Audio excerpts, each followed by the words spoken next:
Hi everyone, Piyush Mittal this side, and today I'll be discussing about Rabin-Karp algorithm. So Rabin-Karp algorithm basically used for the pattern matching, and we have given some text and given some pattern. We check whether that given pattern exists into the text or not. So how actually that Rabin-Karp algorithm work? So we first calculate the length of the given pattern. So in this case, the length is 5. We take 5 character one by one till we get the last 5 characters. Once we get the 5 characters from the given text, we calculate the hash code for those 5 characters, and then we calculate the hash code for the given pattern. After calculating the hash code for both of the string, we check whether both of the hash code are equal or not. If both of the hash code are equal, then we match both of the string, and if both of the string matches to each other, that means that particular pattern exists into the given text. So that was the working for Rabin-Karp algorithm. So uh, this is the text through which we have to check whether the given pattern exists or not. So this is the pattern, and this is the hash key. This key basically used for to calculate the hash value for the pattern and for the string you take from the text. We actually perform the modulus operation, and whatever result we get, that is our hash code. So we have a valid and spurious hit in Rabin-Karp algorithm. So valid hit means when you calculate the hash code, when you match. Suppose you have calculated the hash code for pattern, that is 5, and you have taken the 5 characters from the text, and you calculate the hash code for those string, I mean those string as well, and both of the hash code matches, that means there is a valid hit. uh, After matching, we actually check whether that string matches or not. If that string matches, that means there is a valid hit. So that was all about the valid hit. And for the spurious hit, so we calculate the hash code, and if both of the hash code does not match to each other, that means there is a spurious hit. So that was the first case. And in another case, if the hash code is equal and we match the both of the string, because once the hash code is equal, the next step is to match both of the string. If both of the string does not match each other, that means there is a spurious hit. So that was the spurious hit and valid hit for the Rabin-Karp. So this is the algorithm for Rabin-Karp. So first we actually iterate the string, and we take out the first 5 character. In our case, the pattern length is 5, that's why I'm telling about the 5 character. So that was the h pattern means the hash code for the pattern. So this is what we exactly calculate at the starting of the algorithm, and then we iterate 1 till n minus m plus 1, and we calculate the hash code for the string we take from the pattern. So like we have a 5 characters here, so we take 5 character in each iteration from the text, and then we calculate the hash code for that particular string. So this is the hash code for that string, and if that hash code matches to the hash pattern, so hash pattern means the hash code we have got from the pattern, the next step is to match both of the string. Or if there is an array, we matches each character one by one. If both of the string matches to each other, that means there is a match found, otherwise there is no match found.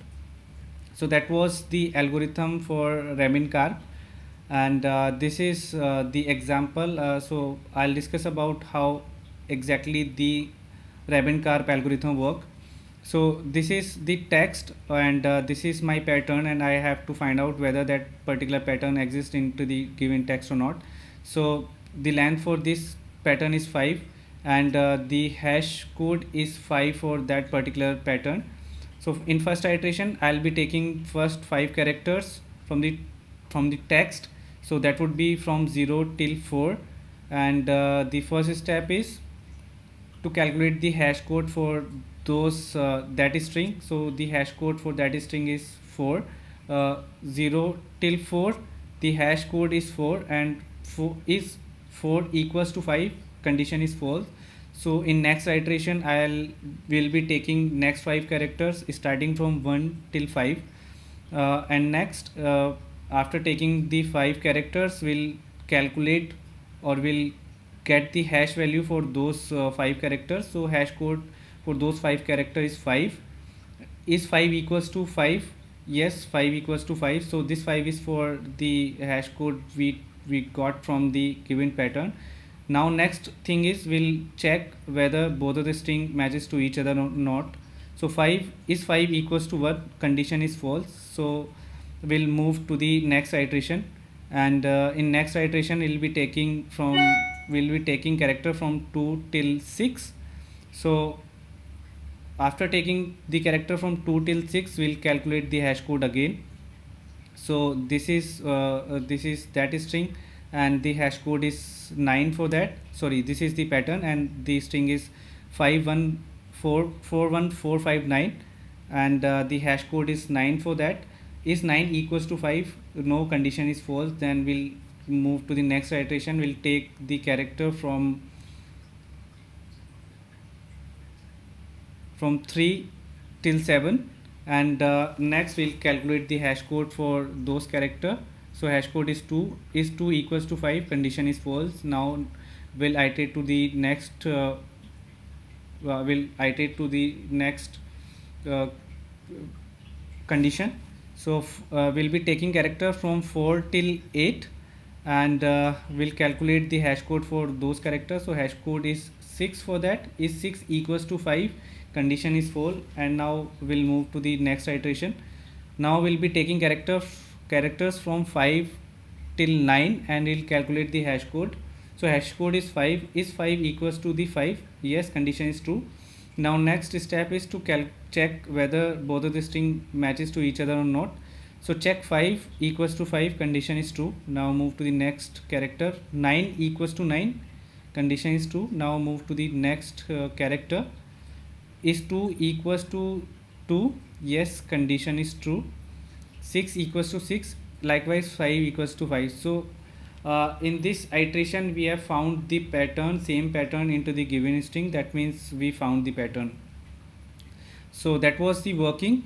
And about the time complexity, so best time complexity for Rabin-Karp algorithm is n plus m, and worst case time complexity is n into m, or n square or m square. Because why n into m?